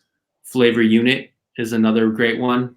I could go on down the list. I love how you have an episode about the Herbie Lovebug crew. Yeah, that which nobody I thought talks about. Yeah, and I think maybe what hurts that is there's no name for it. Right. It's like, yeah, and you see, even during that episode, my OG Roots had to tell me it was the Idol Makers, which to me isn't a dope name. I just, there's no catchiness in the Idol Makers. But yeah, I think, and again, a lot of people don't even know that was a crew.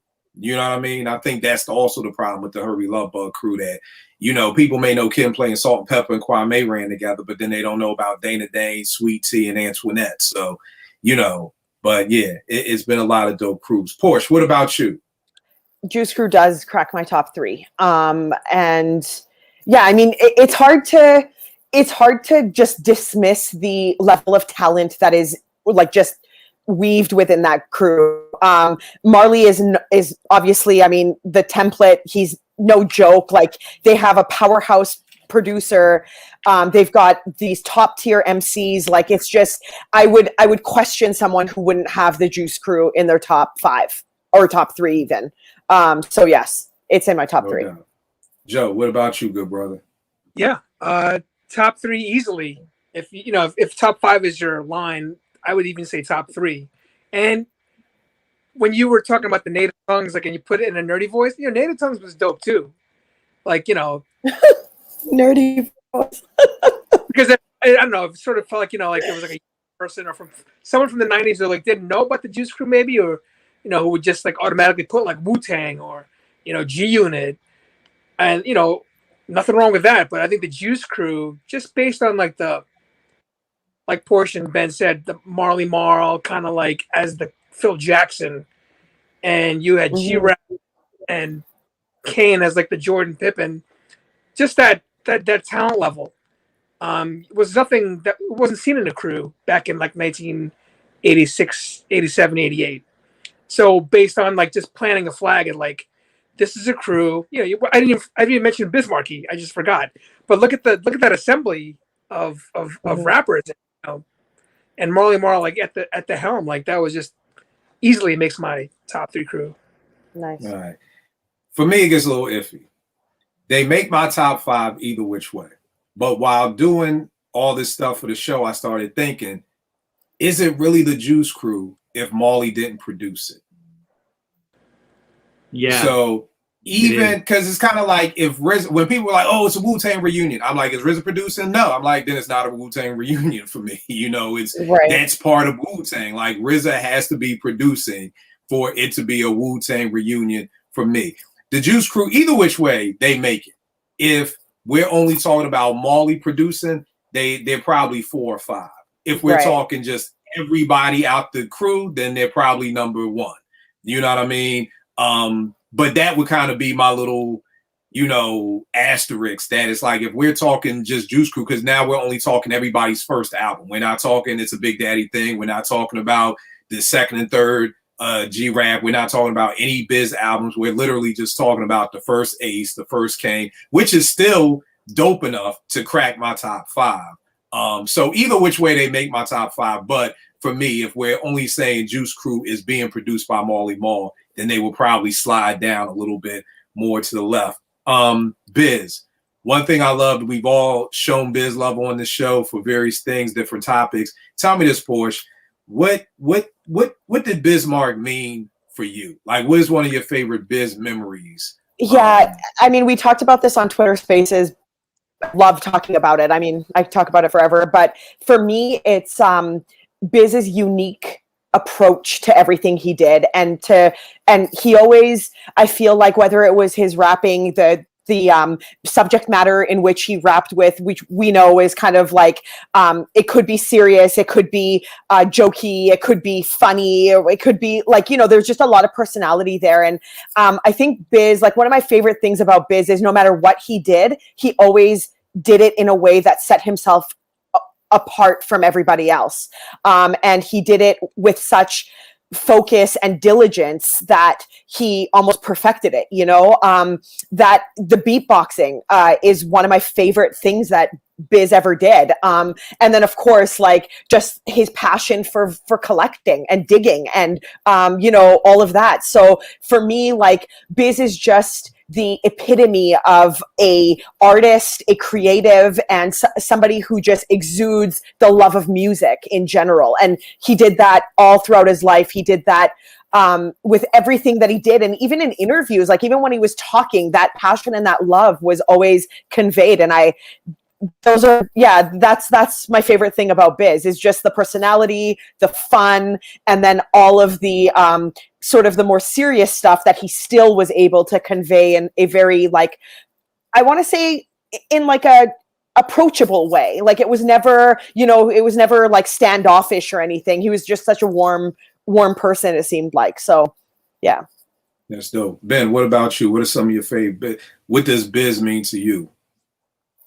Oh, well, the thing about Biz that we need to remember, even though people love that he's fun and funny and jokey and kind of like a big kid, is that he put together this posse of TJ Swan singing the hooks on his records. No one did that before. I mean, people sang hooks on records, but TJ Swan was the guy who sings the hook on a record. He's pre Nate Dogg.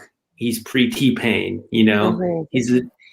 And so I think Biz had the vision for that.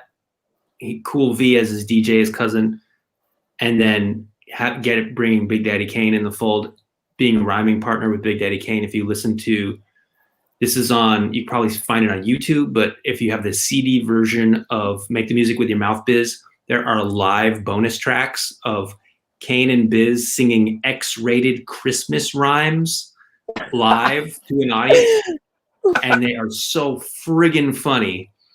So you have him seeing the brilliance in Kane, bringing him into the fold, kind of accumulating all this talent around him, and then linking up with the Juice Crew eventually. And so I think he was a visionary. So, and he also had this thing, and this is part of his mystique, is that he didn't want people to know where he was from. Like, Mhm. I don't even know exactly where he grew up. I associate him with Long Island, but you know, there's so many conflicting things about what high school he went to, what town, whatever, where he was actually born. And so it's just like, let him have his mystique, you know? I think Nice. wrestling, they call it parts unknown. You're from parts Yeah. unknown. Wherever he laid his hat was his home. Yeah. Right. Yeah. Joe, what about you? What did Biz mean to you? Well, I guess he meant everything that he means to you guys and everybody else who's been, paying tributes and mourning him for the last week. But I think the best thing about him was the little things like he did that weren't associated with rap or, entertaining. Like he kept himself in like the public eye. He did Yo Gabba Gabba, and he did like that scene in Men in Black 2. In 88, I think it was the beginning of the Paul Simon, Me and Julio Down by the Schoolyard. Mm. The intro is just Biz beatboxing for Kane, who is introducing Paul Simon. And, on YouTube, you can catch the video. It's amazing.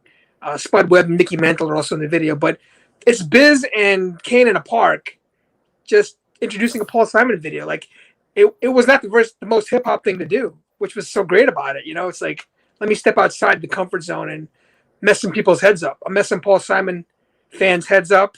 I'll mess some, strictly hip hop people's heads up. He also did Benny and the Jets with the Beastie Boys, like things like that fell out of the comfort zone of most hardcore hip hop fans.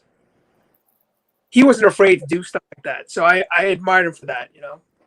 I want to say it was TJ Swan who I talked to in my book. He explained that this is interesting, that on Long Island was more of a mix of people than maybe the boroughs were, where you had neighborhoods that were predominantly one ethnic group over another, and you had black kids in Long Island listening to rap radio, but also listening to classic rock radio. And so you have a lot of Steve Miller Band samples in, Nobody Beats the Biz, Benny and the Jets. Like Biz was a huge, obviously Gilbert O'Sullivan, unfortunately. He was a huge fan of, 70s classic rock, as well as the funk and soul stuff that pretty much every rapper was a fan of. So You have that widening of the musical palette with Biz Markie. And me and Joe, we know, we already have a mental list of all the hardcore punk rock samples that haven't been used by anyone yet, because we've got that on lock, right? I mean, we're gonna tap into that one of these days. And so there was a little magical part along with the 80s, like the late 80s hip hop. There was also in New York City mostly, there was this crossover movement where you had Kill. I was telling you, like hardcore was sort of a distant cousin to rap, and also a distant cousin to like thrash metal. So that's where it evolved, like the crossing the streams. So later on in the 90s, you had Public Enemy sampling Slayer for She Watched Channel Zero, or Anthrax doing Bring the Noise with Public Enemy, and KRS-One doing the intro to a Sick of It All record. That all happened organically in New York. And, to what Ben was saying, there was a lot of like cross-pollination. And I didn't know that about Long Island. But I assume it was like that for other places too, where you just had an open mind, and there wasn't only 2 radio stations. You had all these radio stations. You could listen to anything. So there was a little crossover period, which rap was part of, with also hardcore and like thrash metal. So just wanted to add that in there. Dope. And to me, from what me and Porsche talked about on our Twitter spaces, was explaining to people like, yo, Kill, why, Biz a legend. I mean, you had Just a Friend. I'm like, bruh, you gotta go back and do the knowledge. Like VH1 had something a couple of years ago on One Hit Wonders, and they had Biz for Just a Friend. And I'm like, fuck Just a Friend. We could just go back to the 12-inch and make the music with your mouth, Biz, then going into Nobody Beats the Biz, then going into Picking Boogers, the Vapors, the Going Off album, everything that Biz has done. And I broke down how this dude is a legend just for beatboxing. Because when Biz came out, there was only 2 beatboxers. There was Buffy from the Fat Boys and Dougie Fresh. That was it. And that's all we needed. Nobody was sitting around like, oh, we need another beatboxer. Here comes Biz with Shantae with the Def Fresh crew. And it was like, yo, this dude is different than Buff, and he's different than Dougie. Yo, and people don't understand how hard that had to be. You know what I mean? To be different than the 2 beatboxers who had the game on lock, and for you to come in and make a name for yourself. For me, Doug is a legend for beatboxing, and so is Buff. So if that's the case, then Biz got to be a legend in that category. From the MC category, from the albums he dropped, I mean, Spring, we can talk about going off. I'm talking Spring Again. I'm talking about The Dragon. I'm talking about Biz using samples before other people were using samples. So even as the MC function, but then when he understood that the MC game was changing, he was able to flip into this incredible DJ. You know what I mean? And if you've ever been to a Biz party, then you understand how incredible Biz was as a DJ / like Portia said, record collector. Any record collector, any digger around here who knows anything about digging knows Biz name is godly in that category too. Just alone for the mysterious, does he really have Bob James Take Me to the Mardi Gras without the bells? Like, there's just so many mysteries behind Biz in the records he says he has. Does he have them? I mean, he literally is like a superhero. It's like, and I said it on the show, it's like Jay with $1,000,001 questions, where it's like, does he really have a block? Does he really make that much money? Like, that's Biz. Like, does Biz really have 2 houses? Does he really have a whole house just for records and toys? And does Biz really have that album? And just the fact that you can have that type of legend and that type of lore, I can't really think off the top of my head any other MC who you're really wondering about and you're really questioning, like, does Q-Tip really have an SP1200? Like, yeah, he has an SP1200. Or, you know, does Primo really use the MP6? Like, and that's Biz, you know. And just a piece to show how much I've always loved Biz is maybe about 10, this had to be 20, 30, about 20 years ago. You had this Bismarck action figure that came in the Biz cereal box, and you spark this, and it's only like maybe 100 of these made, and you got the Bismarck right here. That's so dope. You've got the mic. You see, I've never even opened it. You've still got Biz and the microphone. You got the ring. You got the pick and booger finger. And it used to be able to beatbox. I think it's dead now. But yeah, it used to be able to squeeze and it would be like a 1-2 or 1-2. So this is just a testament to how much I fucked with Biz. You know what I'm saying? So just something, a little treat out there. I know a lot of folk ain't never seen that joint, but yeah, Biz is just a living legend. I know it happens a lot of times. People die and we just throw we tag them with legend just because out of respect for them passing away. But Biz was definitely a legend. Ben, you about to say something? Yeah, I have a anecdote about Biz. You know, the Me and the Biz music video, Master Ace, he's doing the voice of Biz Markie, right, and himself, and he has that. It almost looks like a paper mache Biz Markie doll. It's not actually paper mache. I forget the material it's made of, but that actual doll. So maybe 2 years ago, there was this giant hip hop photo exhibition at the Annenberg in Los Angeles, and Vicky Toback put it together. She put together this great book called Contact High, which is a visual history of hip hop. It's all famous photographs. Me and Kill own that book. You have the book? Yeah, we both have that book. Vicky Toback's amazing. And I interviewed her for You Discover Music, and she gave me a tour. She gave me a tour of the exhibition before anybody. We weren't even allowed to be in there. The floors were being waxed. And yeah, there it is. And I said, so, you know, in the exhibition, not only did they have the all these famous photographs, but they had Rakim's jacket from the Follow the Leader album, you know, the Dapper Dan jacket, and the crown that Biggie's wearing in that photo behind your head, Porsche, in the display case.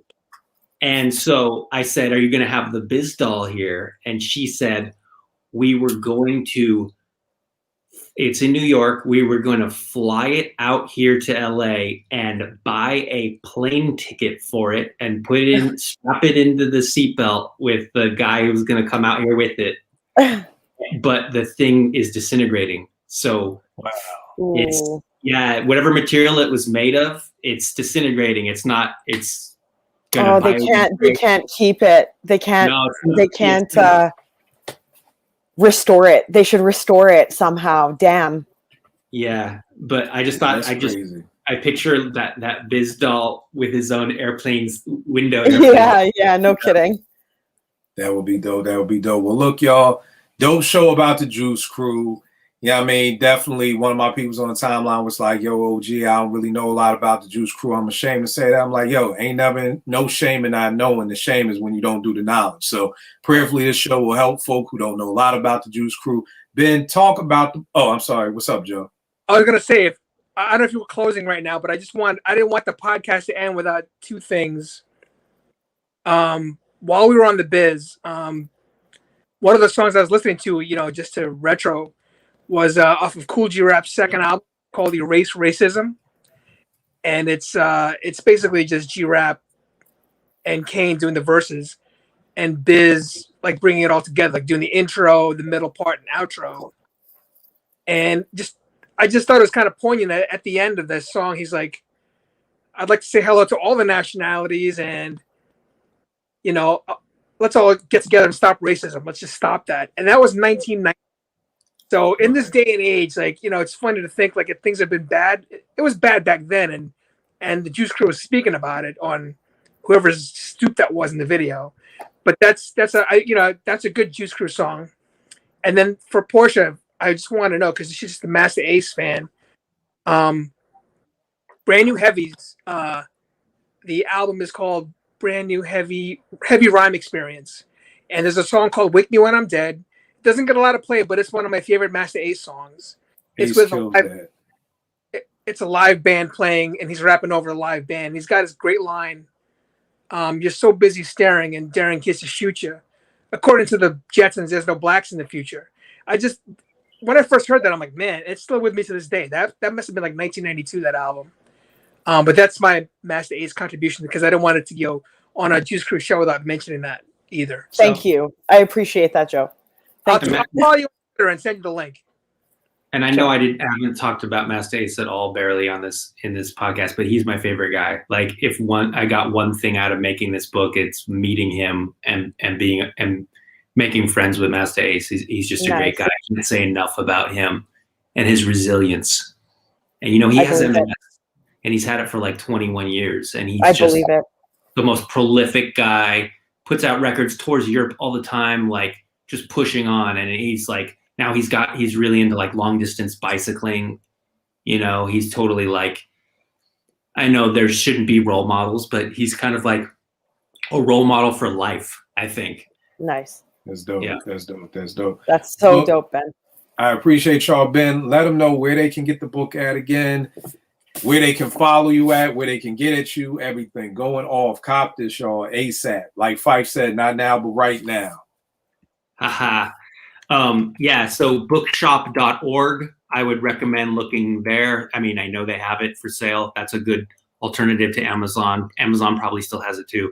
And then if you want to check out my social media presence, it's on Instagram at Cold Chillin' Book. And that's my only Instagram account. So it's kind of funny when people want to talk about other stuff that doesn't relate to hip hop music or Cold Chillin', and they tag me, and it's like, that's me. So Nice.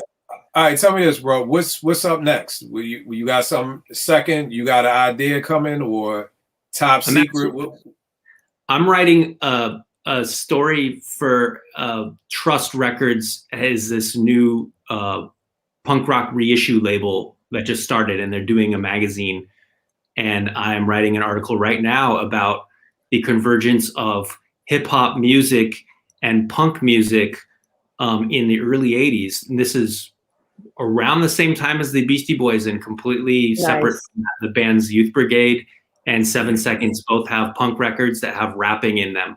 And so I interviewed the singers of both those bands and about their history with hip hop. And I got really interesting answers from both of them. So I'm writing that article right now. And it's funny you've been talking about punk because this Beastie Boys book has me, you know, digging more into that punk of the 80s, you know, just because, I mean, this book is so crazy. But just digging into the whole punk movement of what was coming up in New York City in the 80s like that around the same time with the Beastie Boys. So that's very dope. Joe, let them know where they can get at you. Where's your band playing at? Let them know everything about you, good brother. Oh yeah, thanks. Well, live music has kind of been, been slow to come back, but we have an Instagram at Outburst NYHC, and we update it when there shows, which haven't been since the pandemic, but you can find all kinds of cool like stories about the band and old flyers and photos and things like that. And we have stickers, which is very graffiti-like. If you guys like graffiti, I just happen to have them here. We have a merch site on coldcutsmerch.com. You can get this logo, and I showed Kill earlier. This shirt's been worn by like Vinny Paz from Jedi Mind Tricks and Lucas Verchetti from Odd Future. There's a picture of him sitting next to Drake with that shirt. It's all on like coldcutsmerch.com. But Kill, you showed the Beastie Boys book just a minute ago. I just wanted, because it's in my office, my desk here. I have this was put out by Italian hardcore fan in Italy. It's a bunch of people in the late 80s, hardcore figures, and in front of CBGB's, which is down the Lower East Side. And in the corner here, it's based on all famous poses, like actual pictures. And there's the Beastie Boys, like a caricature of them. And then there's me with my band, like basketball. Those are real pictures. I could always like fill you in on like the real photos. There's like Youth of Today is in here, Warzone. These are bands that Ben would easily know, but that's what I mean. There's such a crossover of hardcore culture and hip hop, and the Beastie Boys had a lot to do with that. But I just figured when the Beastie Boys came up, I had to show this off. That's dope. Nice. That's dope. That's And dope. it happened on the West Coast too. It wasn't just in New York. I just want to make that clear because True. I represent LA, and there was a club called The Radio, and Glennie Friedman, who took all the photographs of all those, like the Public Enemy and Ice-T albums. He bounced between coasts, and he took a lot of punk rock photos and skateboarding photos too in the 80s. And he would bring punk rock guys like Sean Stern from Youth Brigade to clubs like The Radio to see Ice-T play, or the Olympic Auditorium to see UTFO and the Real Rock Scene. And I can't wait for this article to come out. Nice. That's dope. That's dope. That's dope. Porsche, let them know where to get at you, miss. Just on Twitter at Cherchez La Porsche. That's it. That's all I got. I'm gonna All right. right now as soon as this ends. Cool. All right, no doubt. You already know me, Kill889, Twitter, IG, willmakebeatsforfood.com. Me and Vegas' album, Willmatic, is out right now. It's a dedication to his cousin, the late Ill Will out of Queensbridge. Yes, the Ill Will that Nas is always talking about. We did an album dedicated to Ill Will. That's Vegas' cousin. Check it out at vegasworldinc.bandcamp.com. All proceeds from the album or the merch goes to Ill Will's mother. If you know Nas's verse in Second Childhood, he talks about never curse in front of Miss Versi. That's Ill Will's mother. My man Vegas' aunt. So all proceeds from album and any of the t-shirts or the merch is going to Ill Will's mom. Again, Ben, Joe, thank y'all for y'all time. It was a pleasure having y'all on. Definitely got to get y'all back on and chop it up with some more. Porsche, I'll check you on the timeline, miss. For sure. Take care, guys. Have a great day, y'all. Bye. Bye. Bye.